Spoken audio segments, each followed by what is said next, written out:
अब बंगाल में पिछले कई दिनों से प्रचार कर रही हैं, क्या लग रहा है इस बार सीपीआईएम का खाता खुलेगा? एकदम खाता खुलेगा।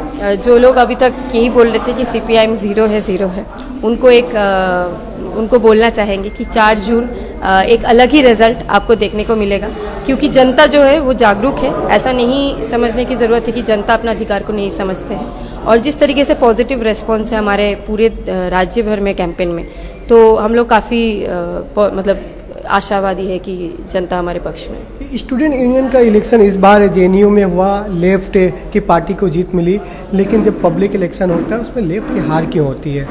देखिए, बात यह है कि स्टूडेंट कम्युनिटी के अंदर हम लोग जिस तरीके से काम करते हैं, हर दिन का काम होते हैं, हमने कोशिश किया है और वो कोशिश हमारा बरकरार है। ऑर्गेनाइजेशनली स्ट्रेंथ, हाँ ऑब्वियसली इलेक्टोरल पॉलिटिक्स में कुछ सेटबैक है, बट जो रोज़ी रोटी शिक्षा को लेके सवाल है वो भी हम इलेक्टोरल पॉलिटिक्स में पकड़ने की कोशिश करते हैं। बीच में हुआ है कि जो पॉलिटिकल पार्टीज़ है, चाहे वो बीजेपी हो, टीएमसी हो, जो हमारी वोटर्स हैं उनको किसी तरीके से कोशिश किए हैं कि वो गलत समझाने की, लेकिन जनता फिर से वापस आ रहे हैं। जनता फिर से यही बात बोल रहे हैं कि जब लेफ्ट यहाँ पे सरकार में था तो रोज़ी रोटी शिक्षा ये सब लोग लेके बात होता था, अमन था, शांति था। लेकिन आज के समय पे हम देख रहे हैं ना है अमन, ना शांति है, ना रोजी रोटी पे बात हो रही, ना डेवलपमेंट हो रहा है, ना कोई भी कारखाना वगैरह तैयार हुआ है। और पूरा हमारे जो मतलब मेरे उम्र के जो स्टूडेंट्स है, यूथ है, उनको सब बाहर के स्टेट्स में जाना पड़ा या कोई विदेश में जा रहा है पढ़ाई नौकरी करने के लिए। जी, आप लेफ्ट से जुड़ी हैं, देखा जा रहा है कि इस बार लेफ्ट के कई ऐसे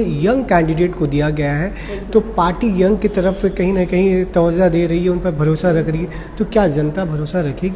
एकदम यूथ, ये तो एक रिफ्लेक्शन है ना, यूथ लेफ्ट के तरफ आ रहा है। और इन कुछ सालों में हमने देखा है कि यूथ का जो पार्टिसिपेशन है for left politics and policies वो काफ़ी बड़ा है।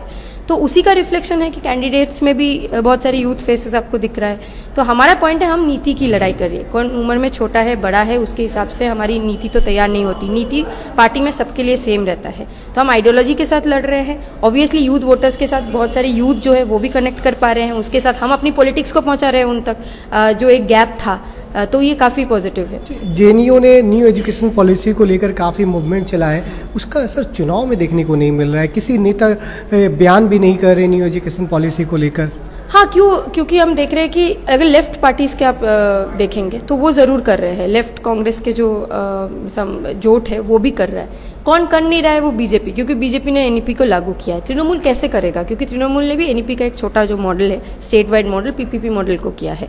ये लोग प्राइवेटाइजेशन एजुकेशन में चाहते हैं। दोनों ही राजनीतिक दल एक ही नीति एजुकेशन पॉलिसी में इम्प्लीमेंट करना चाह रहे हैं। आप देखिए पूरे देश भर में जैसे 60,000 अगर स्कूल बंद हुआ है, उसमें से 8,000 स्कूल प्राइमरी स्कूल बंगाल का है।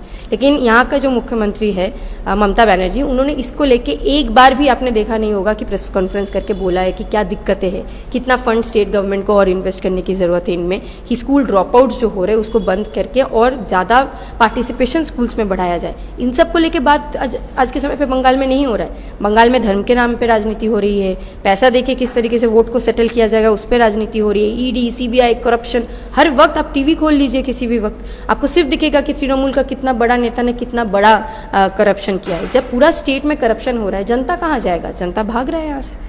एक आखिरी सवाल, ममता बनर्जी कह रही हैं कि हमारी लड़ाई सीधे बीजेपी से है, आपकी लड़ाई केरला में देखा गया कांग्रेस के खिलाफ है, बंगाल में आप लोग एक साथ तृणमूल और बीजेपी के खिलाफ कर क्या लड़ाई लड़ रहे, क्या लगता है कि रिजल्ट क्या होगा? रिजल्ट हमारा काफ़ी पॉजिटिव होगा, क्योंकि बंगाल का जो जनता है वो एकदम तृणमूल के करप्शन और तृणमूल ने जिस तरीके से डेवलपमेंट नहीं किया उससे काफ़ी ज़्यादा परेशान है। लेकिन बंगाल का जनता ये भी समझ गया है कि बीजेपी ऑल्टरनेटिव नहीं है बंगाल के लिए, क्योंकि बीजेपी में वही आजकल नेता है जो टीएमसी से भागकर बीजेपी ज्वाइन किए हैं। तो ना बीजेपी ना TMC, left Congress is the alternative.